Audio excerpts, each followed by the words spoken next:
les menciono así, les voy a mencionar rápidamente como para después ya introducirnos en lo que es el tema de legislación fluvial en nuestro país.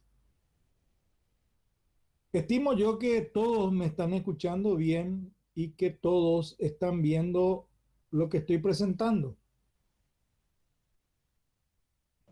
Se ve, Sí, profe. profe. Bueno, voy a seguir entonces. Lo primero que se hizo en el nivel internacional,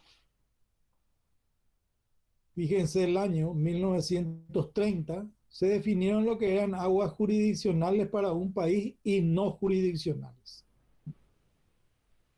Entonces las jurisdiccionales son aquellas que están sometidas a la soberanía de los estados,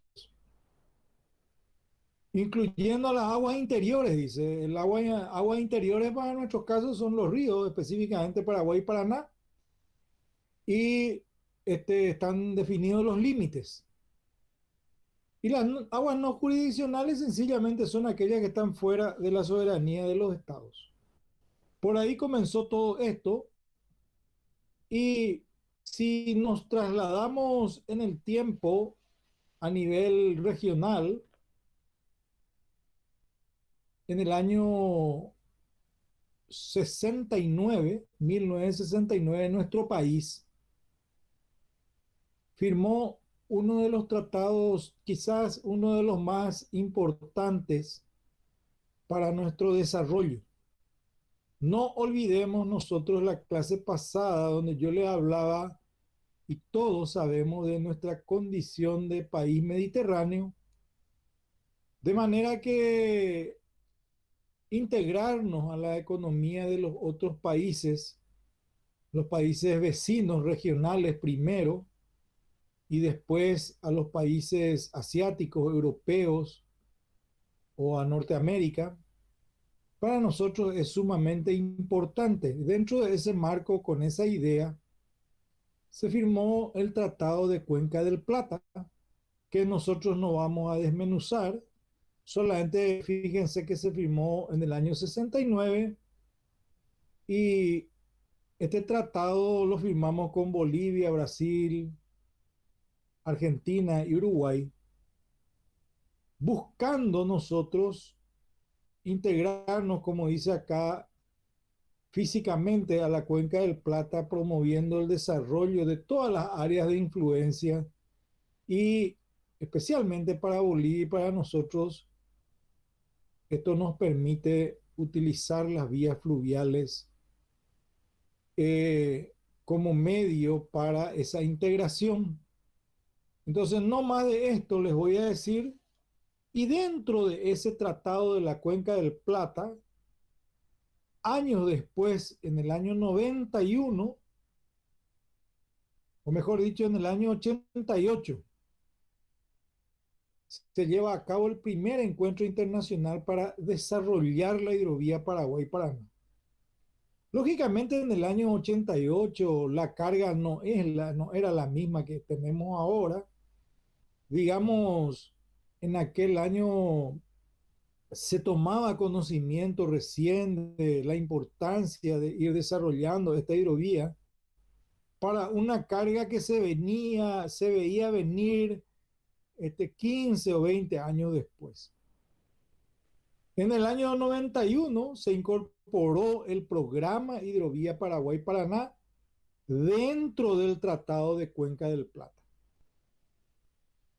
Eso significa que al incorporar dentro del Tratado de Cuenca del Plata, entonces ahí se podían desarrollar ya programas, investigaciones, tanto técnicas como económicas, para desarrollar este programa. Y lo que viene después ya es la aprobación o la suscripción del acuerdo del transporte fluvial hidrovía Paraguay-Paraná en el año 93.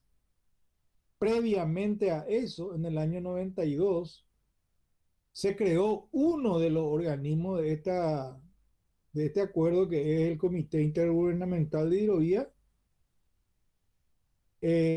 Paraguay-Paraná. Eso lo vamos a volver a revisar nosotros. Entonces, quiero que vean ustedes simplemente cómo se fue organizando esto en el transcurso del tiempo. Vamos a pasar nosotros ahora, que ya entendemos más o menos cómo se desarrolla este, la navegación, de dónde vienen los acuerdos.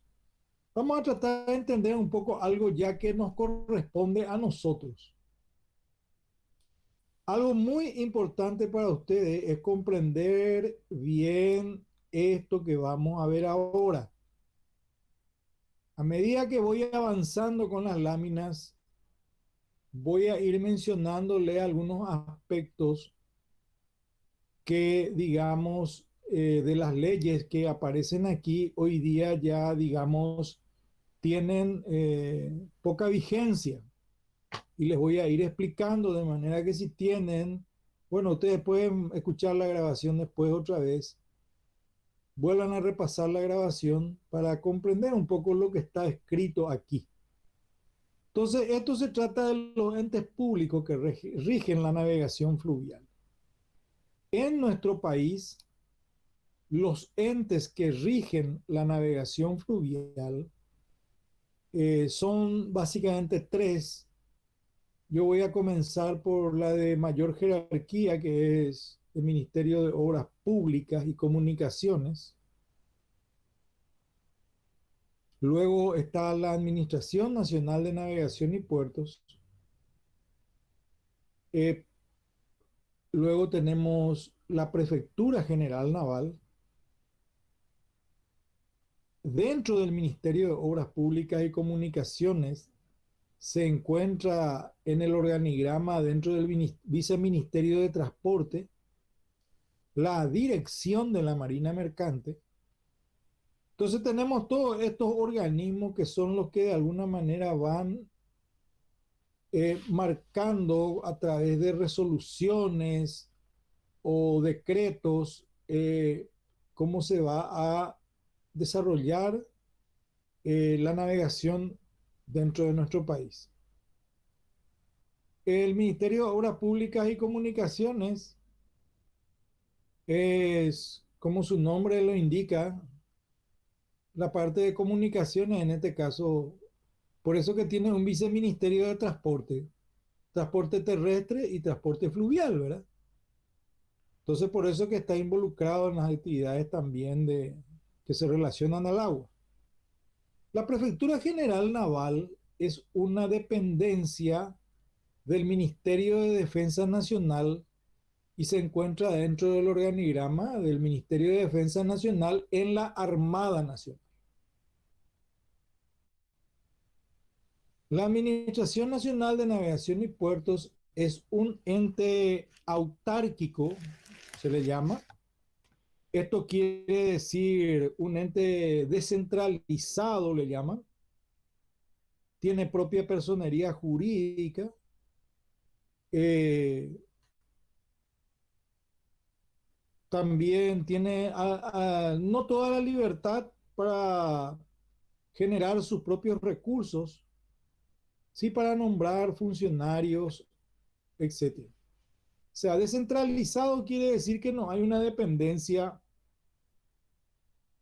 total, por ejemplo, del Ministerio de Hacienda, como es, por ejemplo, tributación, ¿verdad? Tributación es una dependencia del Ministerio de Hacienda. En cuanto a lo que se refiere a presupuesto, todos, absolutamente todas las instituciones estatales sí tienen que tener su presupuesto aprobado por el Ministerio de Hacienda. Pero para tomar decisiones, generar sus propios recursos, la Administración Nacional de Navegación y Puertos no es la única, hay varias instituciones autárquicas que generan su propio recurso y pueden o tienen la libertad, digamos, por expresar de alguna manera para realizar sus propias inversiones. Entonces, no se olviden, aquí están las instituciones y nosotros vamos a ir desglosando un poco la actividad que desarrolla cada una de ellas. Vamos a comenzar por la Administración Nacional de Navegación y Puertos. Quiero que se fijen bien en la ley de creación. 1066 del año 1965. Es una ley que ya tiene sus buenos años, ¿verdad? Entonces aquí se creó la Administración Nacional de Navegación y Puerto como un ente autárquico y se estableció ya la Carta Orgánica. Y nosotros vamos a mencionar aquí los aspectos así importantes y ya les voy a anticipar lo que ya cambió. Dice aquí administrar y operar todos los puertos de la República. En el año 65 y durante muchísimo tiempo, esto la Administración Nacional de Navegación y Puertos lo ha hecho. ¿Por qué? Porque todos los puertos eran públicos. Hasta que, vamos a ver enseguida, cuando se crea la ley de los puertos privados, entonces la Administración Nacional de Navegación y Puertos administra y opera los puertos públicos de la República, o sea, puertos de propiedad del Estado paraguayo. O sea, acá ya hay un cambio, ¿eh? Ojo con este cambio. Mantener la navegabilidad de los ríos en toda época para las embarcaciones de tráfico fluvial y marítimo. Esto la Administración de Puertos lo sigue haciendo, aunque no totalmente. Aquí lo hace parcialmente porque yo creo, y si no todos, ustedes lo saben, eh, en forma conjunta la Administración Nacional de Navegación y Puertos con el Ministerio de Obras Públicas está llamando año a año, aproximadamente desde el año 2014, a obras de licitación en el río para operaciones de dragado, que en gran medida lo está haciendo el sector privado a través de estas licitaciones. Entonces, la administración de puertos de esto está haciendo todavía una parte y les voy a ir explicando enseguida. Entonces, para cumplir con sus fines y atribuciones, dice aquí la ANNP tiene que hacer, planificar, estudiar y proyectar, construir nuevos puertos, sí, siempre que sean públicos. Ampliar y conservar los existentes, etcétera. Mantener los canales, vías de navegación fluvial, acceso a sus puertos, etcétera. Lo hace en forma conjunta con el Ministerio de Obras Públicas. Efectuar levantamientos y estudios topográficos, geológicos, sí lo sigue haciendo. Es la Administración de Puertos la que hace todavía lo que estuvimos viendo hace un ratito en las clases. Aquel programa HiPi con todo el sistema que yo les mostré, GPS directo, está en poder de la Administración Nacional de Navegación y Puertos. Es la institución que siempre hizo este trabajo, lo sigue haciendo hasta ahora. Entonces, ¿qué es lo que hace? Revisa todo lo que tiene que revisar en el río, hace los relevamientos, entrega los planos con los volúmenes que se tienen que dragar en cada lugar, entrega al Ministerio de Obras Públicas y Comunicaciones, que es el que hace el llamado a licitación. Entonces, estas son las cosas que yo quisiera que ustedes comprendan bien cuando van leyendo. Por eso les recomiendo que vuelvan a escuchar esta grabación. También prepara y conserva anuarios hidrológicos. Sí, lo hace todavía con los datos de niveles hidrométricos que estuvimos viendo hace un ratito. Se dispone de unos anuarios. Estos anuarios no necesariamente se hacen cada año, se los puede hacer cada 5 años, cada cierto tiempo. Eso lo determinan los hidrólogos y hacen los estudios de los niveles de río. Entonces, participar en la coordinación internacional de los trabajos de navegación y puertos sí lo sigue haciendo en el Comité Intergubernamental de la Hidrovía y en los organismos técnicos, la ANNP sigue participando en todo esto. Yo enseguida les voy a explicar por qué le estoy diciendo esto que hace y qué no hace. Hasta ahora lo que nos hace es una sola cosa, ya la cuestión de puertos privados. Adquirir, mantener en funcionamiento y operar equipos de dragado lo hace ya parcialmente, porque como le dije, tiene su draga y esa draga que tiene puerto atiende principalmente los accesos a los puertos públicos. Ya pueden mirar ustedes en las noticias que una de las dragas de ANNP está operando en la cercanía del puerto de Pilar, donde hay un puerto público. Bueno, siguiendo con esto, tenemos también, esto no lo hace más la ANNP, construir, instalar y prestar servicio de diques secos, ya no lo hace, los diques secos son o varaderos o todo lo que sea, son todos privados. Asesoramiento al Poder Ejecutivo, sí, siempre lo hace porque tiene el personal técnico. Recauda las tasas fijadas de acuerdo a lo dispuesto en la presente ley, sí, sigue haciendo esto. Ejercer supervisión sobre los puertos explotados en virtud de la concesión a particulares ya no lo hace, esto ya se cambió. Como le digo, enseguida vamos a ver la ley. Lleva así informaciones estadísticas respecto a niveles de río, horas de dragado.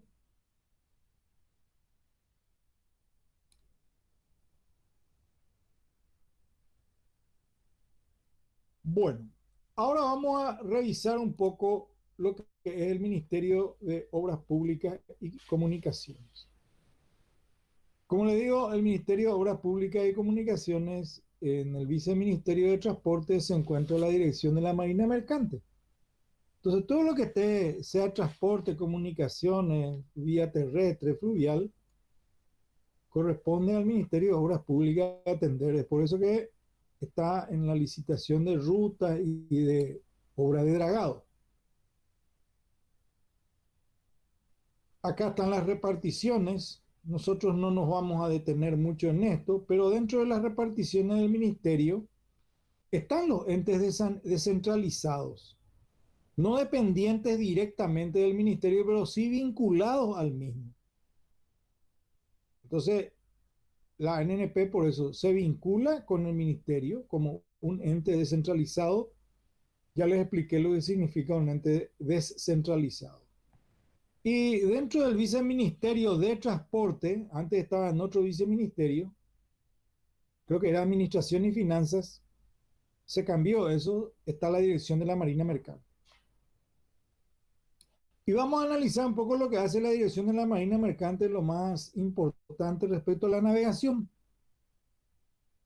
Dice acá, y esto lo tienen que leer muy bien, en el año 94, ley 419, se encargó a la dirección de la Marina Mercante, dependiente del Viceministerio de Obras, del Ministerio de Obras Públicas, como el ente encargado para este, revisar, aprobar, reglamentar todo lo que tenga que ver con el funcionamiento de puertos privados. De manera que, si volvemos a la ley 1066/65, donde dice que la ANNP está facultada para administrar, etcétera, etcétera, todos los puertos de la República. No, eso ya no es así. Eso es solamente en los puertos públicos. ¿Por qué? Porque esta es la ley nueva que le reemplazó. Entonces, tengan bien claro eso, por favor. Entre otras, entre otras actividades que realiza, yo considero que esta es una de las más importantes. Quiero que se fijen bien en la fecha. En el año 94 ocurrió esto. ¿Por qué ocurrió en el año 94? Puede ser una pregunta. creo que ya le mencioné en una clase, porque siempre menciono y repito, en el año 1992 nuestra constitución cambió, ya está por tener 30 años. En esa constitución, uno de los aspectos que cambió fue la incorporación del libre mercado. Entonces, todo lo que era monopolio se terminó, los puertos eran solamente públicos en ese momento. Y desde el año 92 ya legalmente podían operar los puertos privados. Y así lo hacen.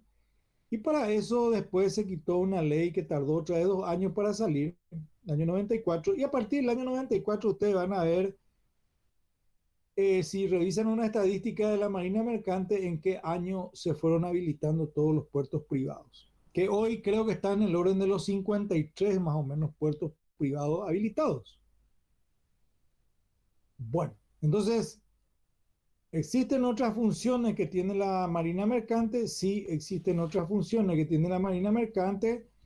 Y como su nombre lo dice, todo lo que tenga que ver con marina que lleve, o sea, barcos que lleven mercancía, pasan por la dirección de la Marina Mercante, donde se lleva un registro de los barcos, de todos los barcos, por ejemplo. Ahí hay varias dependencias. Entonces, vamos a ir viendo todo eso enseguida. El otro organismo que atiende cuestiones de navegación es la Prefectura General Naval. Todas tienen importancia. La Prefectura General Naval, como les dije, depende del comando de la Armada. Aquí está toda su estructura organizativa. Pero vamos a detenernos nosotros en esto. Si vamos a querer construir o reparar algún buque, sí o sí se tiene que pasar por la Prefectura General Naval, que tiene que tomar conocimiento respecto a los trabajos que se van a hacer en general y que lo van a encontrar acá. Todos los buques, sean canoa, lancha de paseo, lo que sea, tienen que estar registrados en la Prefectura General Naval. Y tienen que tener, aparte de para tener matrícula, tienen que tener un certificado de navegabilidad. Para tener un certificado de navegabilidad, se tienen que aprobar los planos de la embarcación. Entonces, todo eso lo hace la Prefectura General Naval. Otro aspecto importante que tienen que saber ustedes es que una embarcación que esté operando con carga cada 2 años debe ser sacada a dique seco donde se repara o a varadero, depende de dónde se lo pueda sacar. Se comunica a la prefectura que se va a reparar y una vez reparado, o sea, la prefectura le hace un seguimiento a todo esto. Y una vez que se termina la reparación, recién se le puede volver a renovar el certificado de navegabilidad.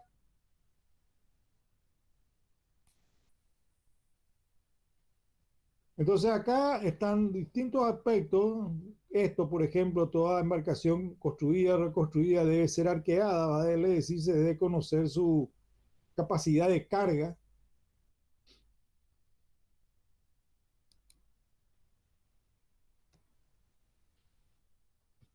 Todos los buques tienen que estar sometidos a la inspección de sus cascos y aparejos cada 2 años. Artículo 201, no se olviden de leer. Se le pregunta, no vayan a poner a cada 5 años. Cada 2 años obligatoriamente tienen que salir. Después de cada inspección, lo que ya le dije, hay un certificado de navegabilidad. Sin este certificado de navegabilidad, no se puede navegar. Si se navega, entonces sujeto a que se le detenga en una subprefectura y que no se lo deje ahí hasta tanto presente este certificado. Dije, Señor, pa- para las embarcaciones que no son cargueras, ¿cada cuánto deben renovar este certificado? y acá dice, espérame un ratito, no creo que no hay luego diferencia. Dice acá, todos los buques empleados en la navegación en los ríos, riachos, arroyos estarán sometidos a una inspección de sus cascos y aparejos cada 2 años. Dice. Yo no creo que una lancha te la revisen así, pero ocurre que ellos te dan por 2 años nomás.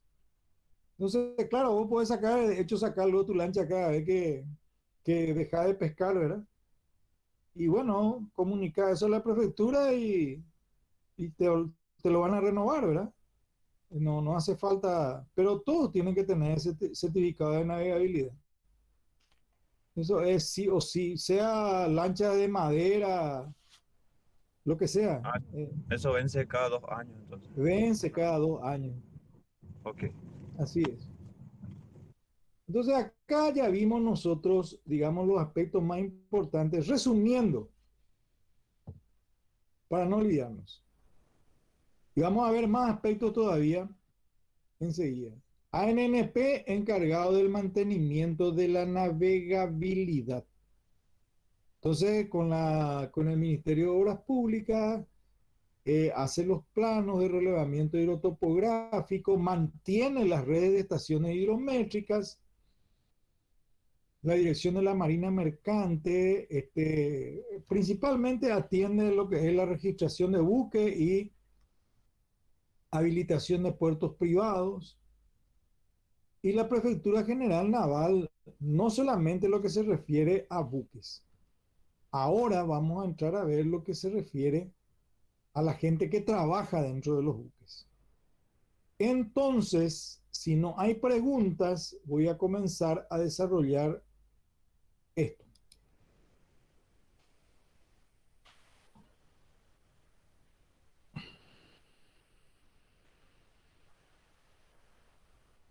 ¿No tienen preguntas?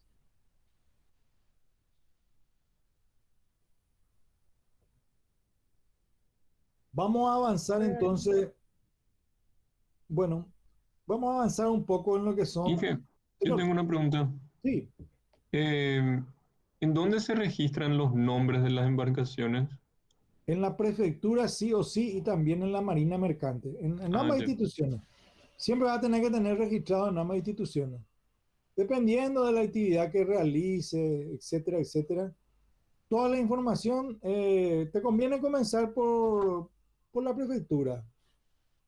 La prefectura es la que te va a orientar, te va a decir qué es lo que tenés que hacer y te van a enviar ellos a Marina Mercante, dependiendo de la actividad que desarrolle. Entonces vamos a ver un poco los decretos, las leyes. Te van a encontrar esto, por supuesto, hoy día es muy fácil, pero todo comienza con el Código de Navegación Fluvial y Marítimo, donde están desglosados todas las leyes que se deben o los artículos que deben cumplirse dentro de esta ley en lo que se refiere a la navegación fluvial dentro de nuestro país. También nosotros podemos encontrar información en este decreto que actualizó y estableció tarifa de tasas portuarias que yo ya les mostré en la clase pasada con el único interés de que ustedes, sin hacer caso de los números, tomen conocimiento de lo que se cobra en un puerto público. Entonces, este decreto nos da una idea de eso.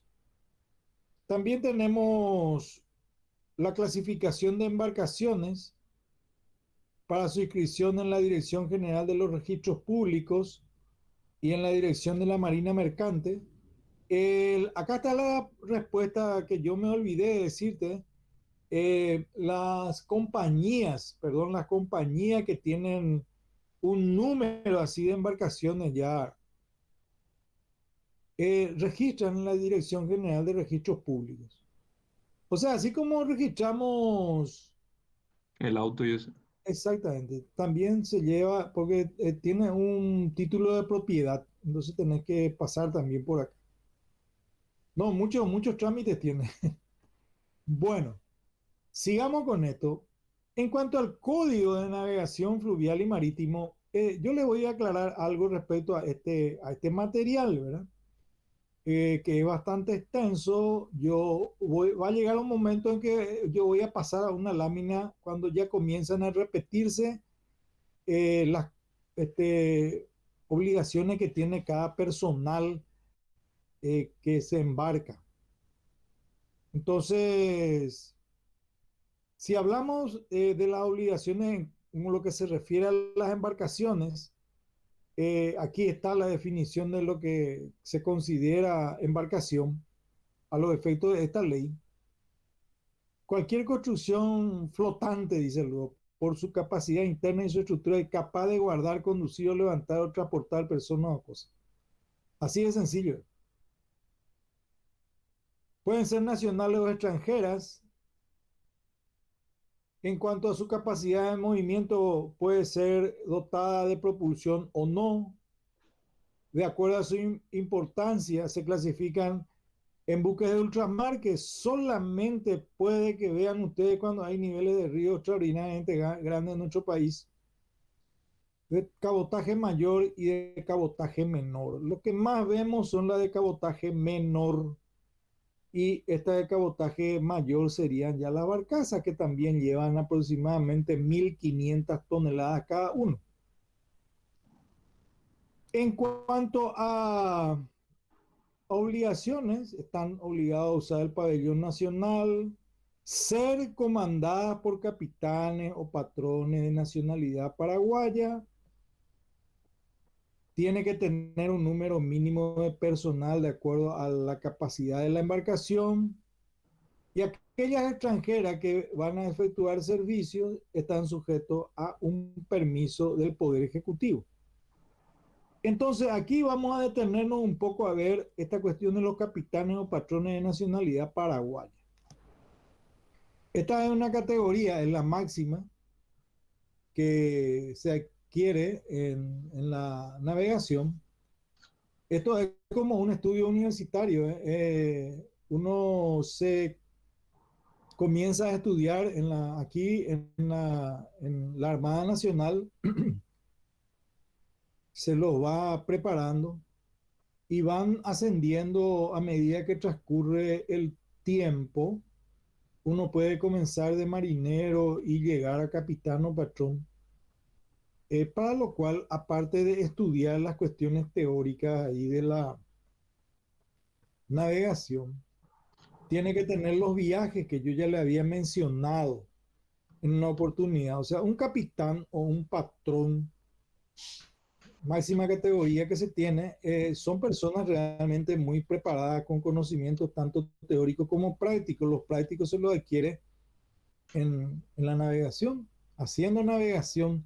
Para eso ellos tienen una libreta de navegación en las cuales en cada subprefectura donde se bajan ellos, van apuntándole, entre otras cosas, la navegación que va realizando. Entonces, esa suma de puntuaciones finalmente le puede llegar a dar el título de capitán. Hay un micrófono abierto, parece que alguien quiere hacer alguna pregunta. No, profesor, yo nomás, perdón. Bueno, eh, aparte de eso, acá está, las embarcaciones deben estar matriculadas. Esto ya les dije. Se la define como cabotaje mayor a las que tienen un registro mínimo de 75 toneladas, y la de cabotaje menor, la que están entre 20 y 75. En cuanto a la navegación a remolque, que es lo que más vemos, las barcazas no tienen propulsión, navegan en un convoy, pero a efecto de documentación cada uno tiene que conservar su individualidad. A cada barcaza tiene que tener documentación propia, y la descripción de toda la embarcación, ¿verdad? ¿Por qué? Porque cada una tiene que salir, ser reparada cada 2 años, ¿verdad? El jefe del convoy, ¿quién es? Es el capitán.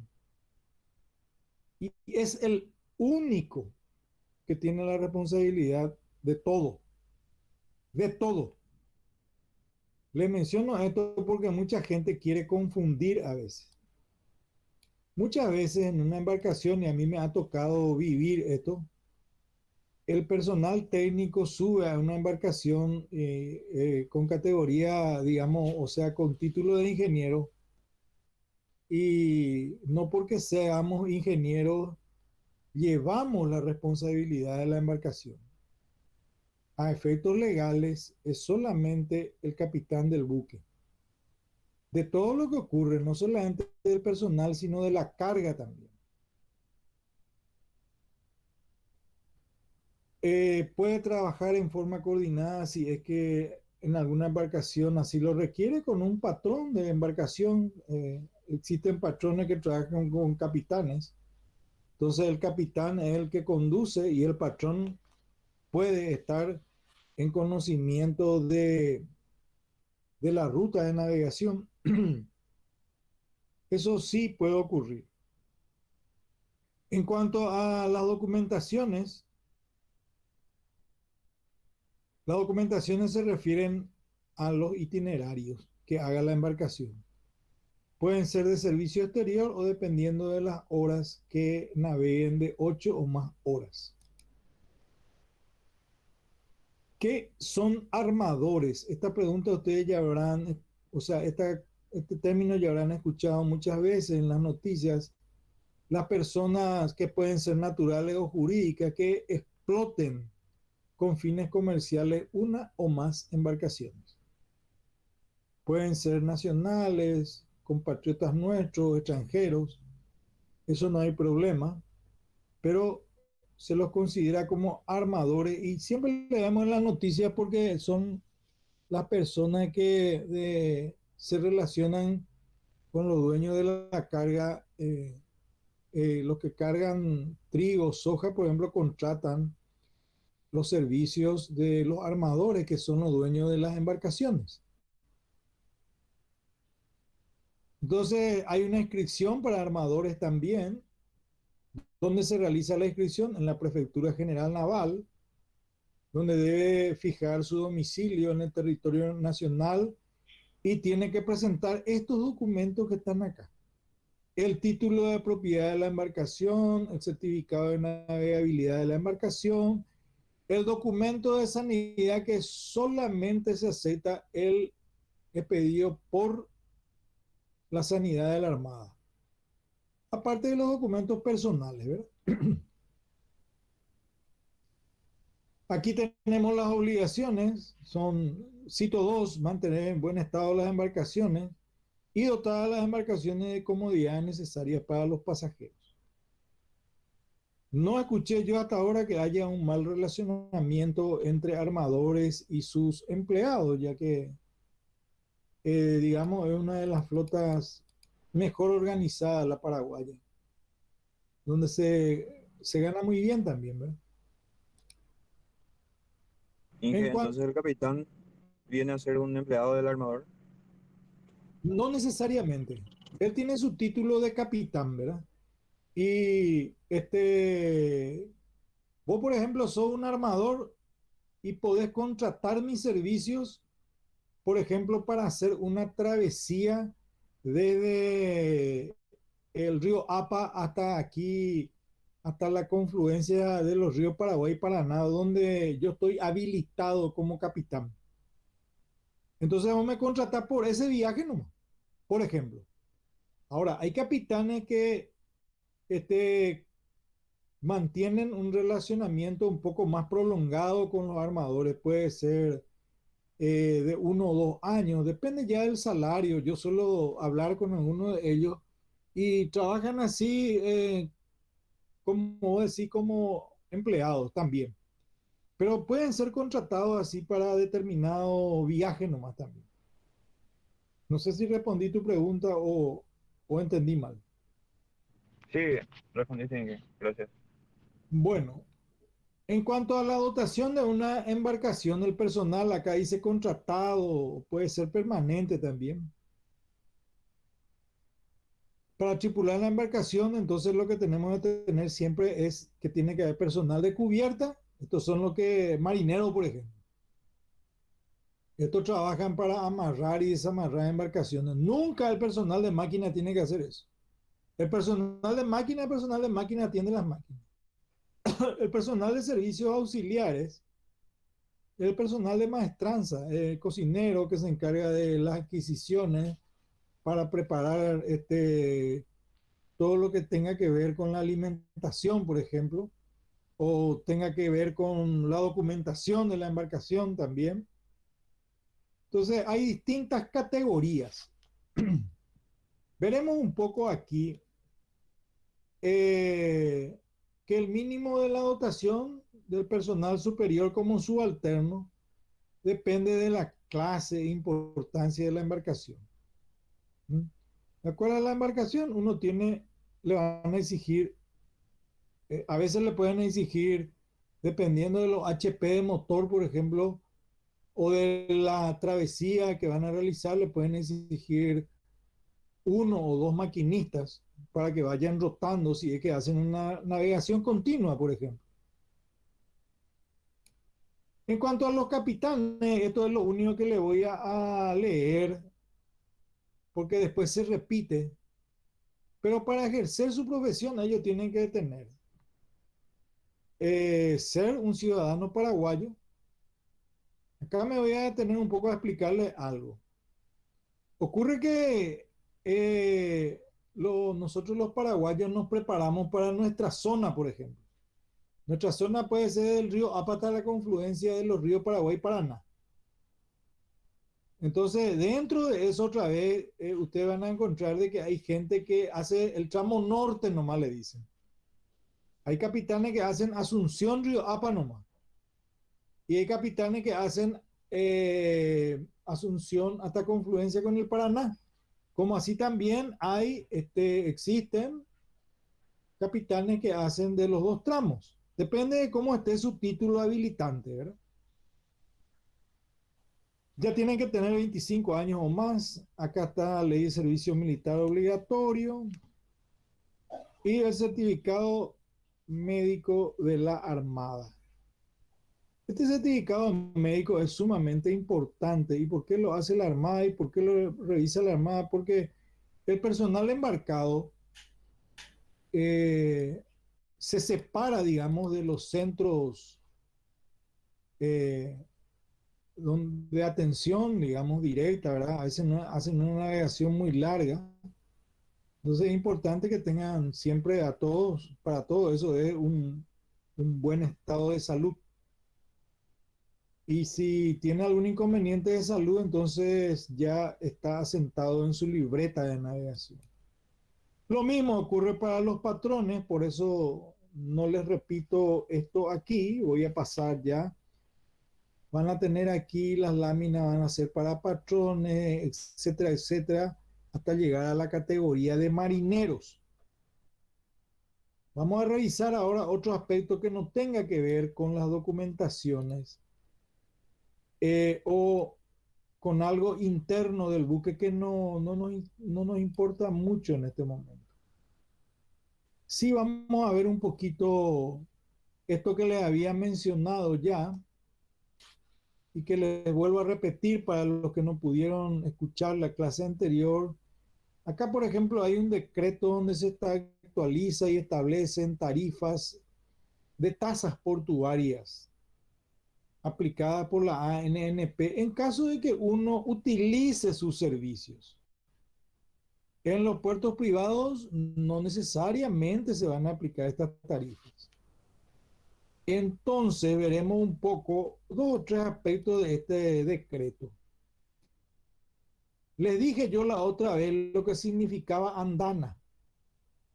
Si yo me voy con el buque en el puerto de Villeta, por ejemplo, que es el que opera ahora, y amarro una barcaza al lado del muelle, esa es la primera andana. Si al lado de esa embarcación, de esa barcaza, amarro otra embarcación, segunda andana, y acá habla de hasta cuarta andana. ¿De qué depende eso? Y dependerá de la capacidad que tenga la grúa para descargar o cargar en tercera o cuarta andana. En algunos puertos ustedes van a encontrar de que solamente hasta 2 barcos, uno al lado, otro se puede amarrar y operar, porque eso está en relación directa con la grúa, el alcance de la grúa. Y por supuesto el peso que puede alzar con ese ángulo de inclinación que tiene la grúa a medida que le separamos a la barcaza del muelle. Entonces no se fijen mucho en los números, estos son números que pudieron ya haber cambiado, ¿verdad? Pero lo que quiero que entiendan es que esto se cobra. Se puede cobrar en el sector público, no estoy privado también, no estoy muy seguro, pero si brindan un servicio se puede cobrar. También se cobra el servicio de remolque y cambio de sitio, o de sitio tiene que decir acá.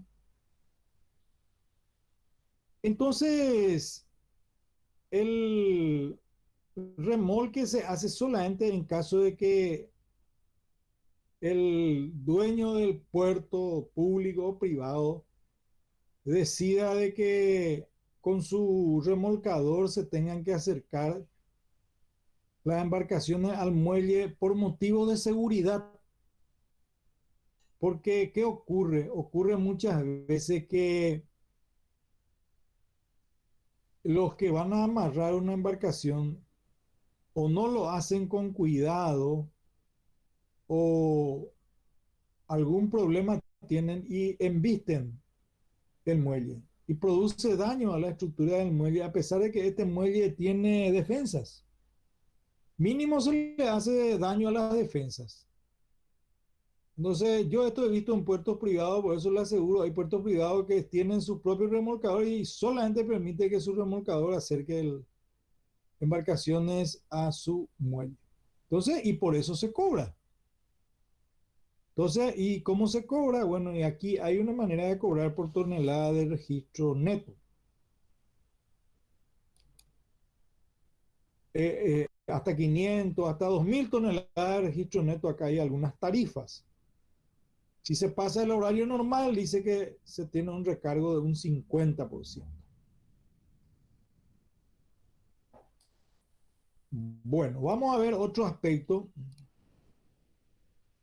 que se cobra en un puerto. El eslingaje. El eslingaje en todos los puertos se cobra, público o privado. El uso de las máquinas. Y en el caso de los puertos públicos, esto está separado en cobrar mercadería de importación o de exportación.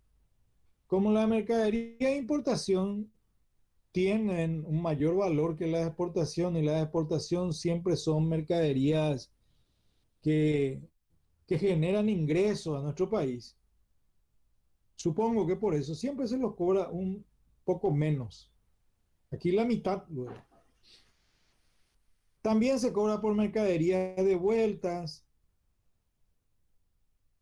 La mercadería de removido, en caso de que tenga que ser eslingadas con máquina. No nos olvidemos que la mercadería de removido son las mercaderías que van de un puerto interno a otro puerto interno de un mismo país. Y aquí tenemos para el manipuleo también.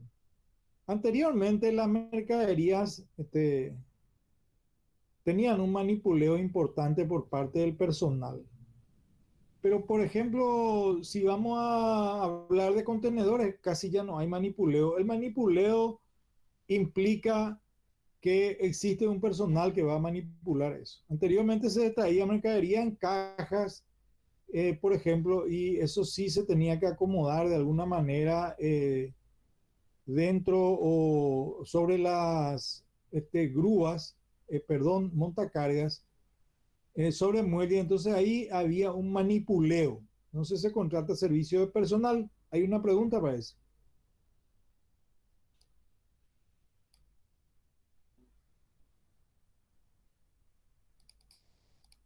Bueno, entonces, siempre que trabajemos dentro del horario normal del trabajo, funcionan esas tarifas y si no, hay un recargo de hasta el 75%, dice aquí.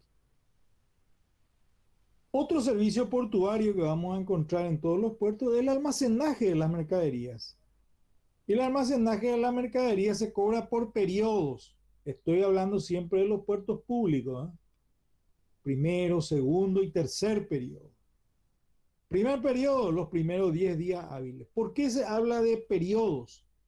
Porque una vez que llega la mercadería a puerto y por algún motivo se la tiene que desembarcar y poner en depósito, entonces los trámites aduaneros pueden durar, depende del tipo de mercadería. Está en la de código verde que salen rápido, ejemplo, vehículos, pero están las mercaderías que sí o sí tienen que ser verificadas por la aduana en cuanto a su calidad y su cantidad. Entonces, al intervenir la aduana, entonces ya queda en depósito, puede quedar por 20 días, por ejemplo. O sea, trámites aduaneros pueden durar, aquí habla de 30 días o más. Si estamos trayendo mercaderías peligrosas, entonces en un puerto también vamos a pagar por primero, segundo, tercer periodo. Lo único que ahí se, se está, se está definiendo los periodos ya de 8 días nada más. En cuanto a los gases, también se cobran primero, segundo, tercer periodo, inflamables y oxidantes. Todo esto está bien, pero bien regulado. Eh, También está el régimen de pacotilla, son mercaderías que ingresan al país como despacho menor, le llaman también. Ejemplo de esto, cuando hay buenos precios en la frontera argentina, por ejemplo, uno va a Clorinda y trae algún importador pequeño, trae una determinada cantidad de, suelo ver verduras, zanahoria o frutas, manzanas. Entonces, estas tienen un régimen de pacotilla que se les cobra también si quedan almacenadas ahí. Distintas maneras o distintas actividades y sus cobros. Es lo que les estoy mostrando. Y así esto va a continuar y vamos a ver un poco ahora lo que se refiere a los contenedores. El lingaje, manipuleo y traslado de contenedores. Esto es lo que más se ve en todos los puertos. Siempre nos van a cobrar por el lingaje. Si metemos personal, va a pagar manipuleo y también vamos a pagar por el traslado de los contenedores desde el muelle hasta algún lugar donde se va a depositar. ¿Cómo se nos van a cobrar en el puerto público? Si tenemos menos de 20 pies por unidad, acá hay un precio. Si tenemos de 40 pies o de 20 pies, aquí hay unos precios. Eso es por el manipuleo. Después está el almacenaje. O sea, el tiempo que quede ahí. No tiene nada que ver con la mercadería que está contenida en los mismos. Se cobra por el contenedor. Bueno, si hablamos de un contenedor de 20 pies, aquí tenemos que el primer periodo no se cobra. El primer periodo, los 8 días. Esto es porque están seguros que va a durar más de 8 días el despacho de esa mercadería. Y sí ya nos cobran en el segundo y tercer periodo porque aquí los trámites aduaneros van a ir sucediéndose. Esto es lo mismo para contenedores de 40 pies. Y aquí llegamos a lo que yo también quería comentarles, que el puerto, la sala de administración de puertos, como habíamos visto en su ley de creación, puede cobrar por los servicios a la navegación. Hay tarifas establecidas, tasas para el cobro de servicios de navegación. ¿Y cuáles son esos servicios?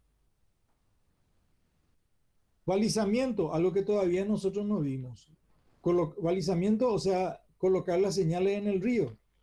Esta actividad se ha desarrollado hasta aproximadamente el año 2009. Se colocaban las señales en el río. No tengo conocimiento de que se esté haciendo este trabajo ahora. Sí tengo conocimiento de que esto probablemente vaya a una alianza público-privada. Habría que ver. Rectificación de canales nosotros no hacemos, bueno, una actividad que se puede hacer en el río también. Derrocamiento nunca se hizo, pero sí dragado de los pasos arenosos y rocosos se debería de cobrar, pero con estas licitaciones públicas, que yo sepa hasta ahora, no se está cobrando a los usuarios. Entonces acá tenemos los valores. Yo no me detengo a decirle porque esto ya tuvo que haber cambiado y es más, no, solamente que está expresado en la ley, pero no se está cobrando. Entonces ustedes sí tienen que saber que dentro de los servicios que si se realizan efectivamente, se puede cobrar. Tasa de acceso de vehículos en cualquier puerto que uno ingrese con su vehículo para retirar mercadería, por sobre todas las cosas. Los camiones que entran a retirar mercadería y hacen uso de las calles del puerto pagan una tasa. Por estacionar vehículos, ejemplo, los camiones que transportan contenedores muchas veces no quieren dejar en la calle, dejan el camión con toda la carreta dentro del predio portuario, entonces se le cobra por el vehículo.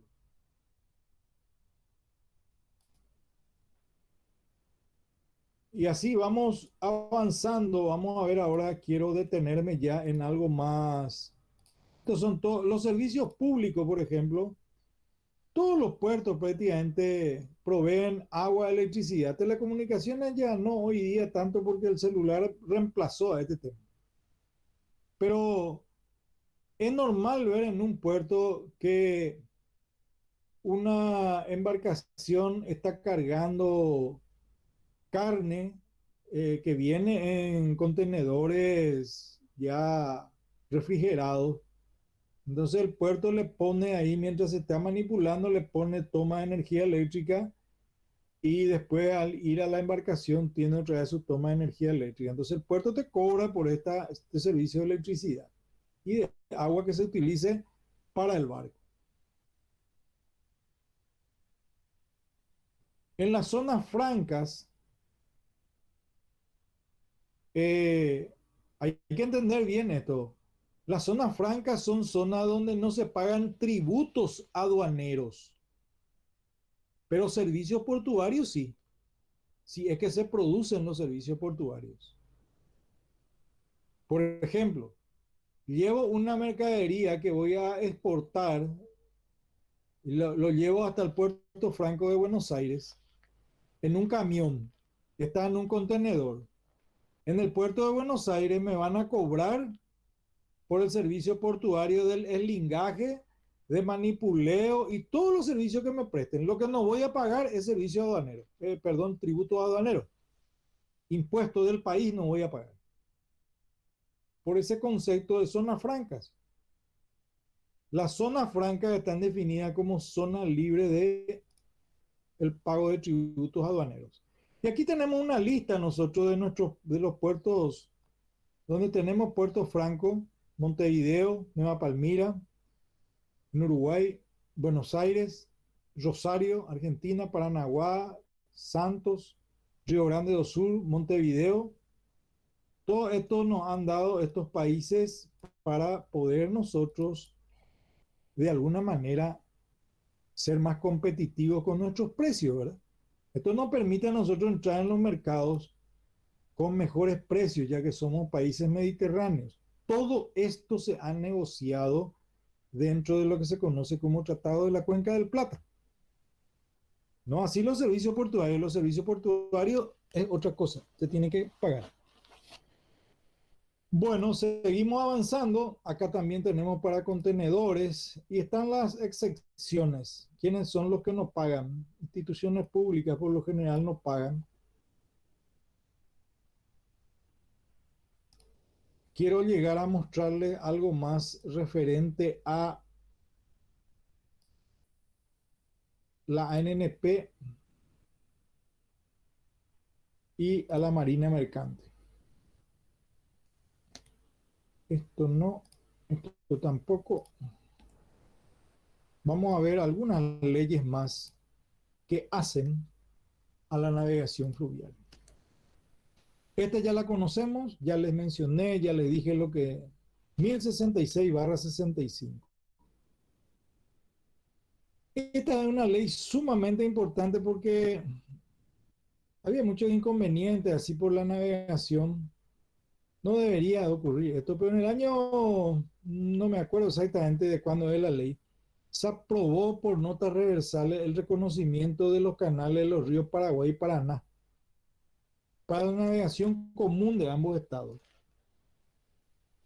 En el río Paraná y en el río Paraguay, en algunas zonas, alguna vez teníamos así conflicto por la definición de los límites. Entonces, al salir esta ley que fue acordada por los presidentes, se terminó aquel inconveniente. Eh, Habría que desglosar la ley y recurrir a la gente que conoce los límites, pero sí que terminó el tema de problemas en la navegación en cuanto cuando salió esta ley de reconocimiento de los canales.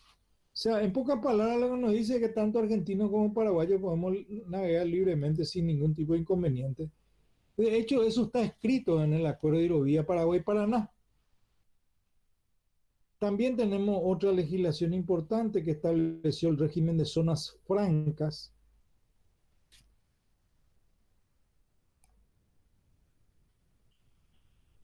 Este es un acuerdo importante entre prefecturas para el control de embarcaciones. Les puedo mencionar que para comprender y ubicarnos nomás, la prefectura controla siempre, ese es su papel por ley, ¿verdad? Pero hemos visto nosotros también de que, por ejemplo, si la fiscalía nuestra o de la Argentina requiere controlar una embarcación porque hay indicios de algún delito, lo hace sin ningún problema, ¿eh? No está mencionado acá, así está mencionado lo que hace la prefectura, los organismos que están por ley. Pero si requiere la acción judicial, por ejemplo, bueno, ellos se ponen de acuerdo con la prefectura de ambos países e intervienen. Vamos a ver otra ley importante, esta del transporte fluvial de hidrovía Paraguay-Paraná. Nosotros vamos a desglosar más esto en un capítulo después. Dentro de hidrovía Paraguay-Paraná ya se reglamentó el uso de dimensiones máximas de convoyes en la hidrovía. Y también se reglamentó el tema de las señales que se van a colocar en los ríos. O sea, eso hay que ponerlo en práctica nomás. Es el reglamento único de balizamiento. Balizamiento significa colocar señales en el río, ¿verdad? En pocas palabras, la legislación de respecto al balizamiento lo que hizo fue que estableció que los países pueden adoptar cualquiera de los tipos de señales que están. Una se llama IALA y otra se llama Acciones a Emprender. Yo les voy a explicar todo esto en una clase posterior. De manera que lo que quisiera que ustedes me digan ahora es si tienen alguna pregunta.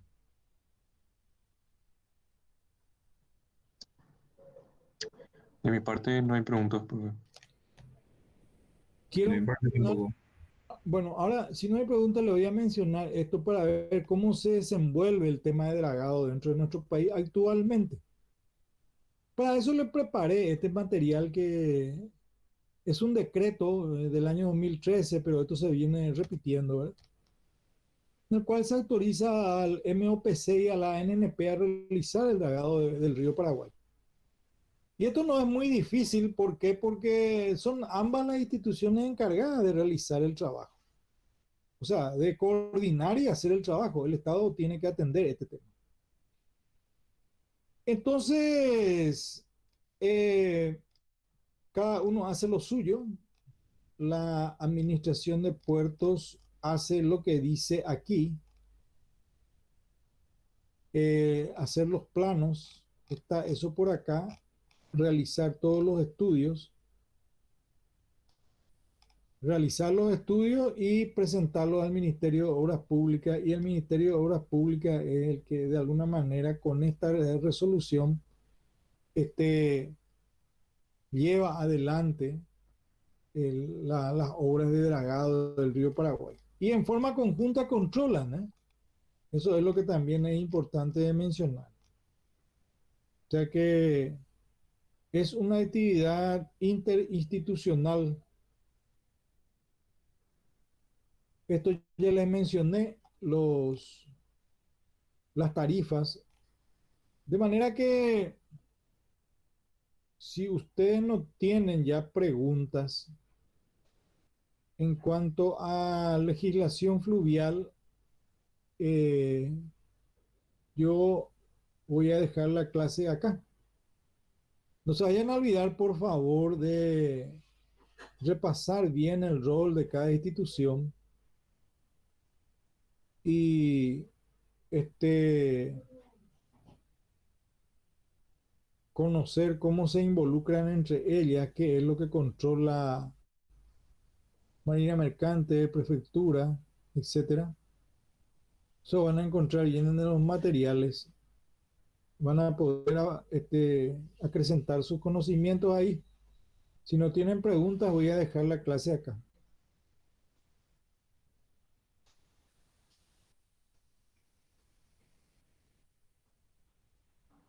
Sin preguntas, profe.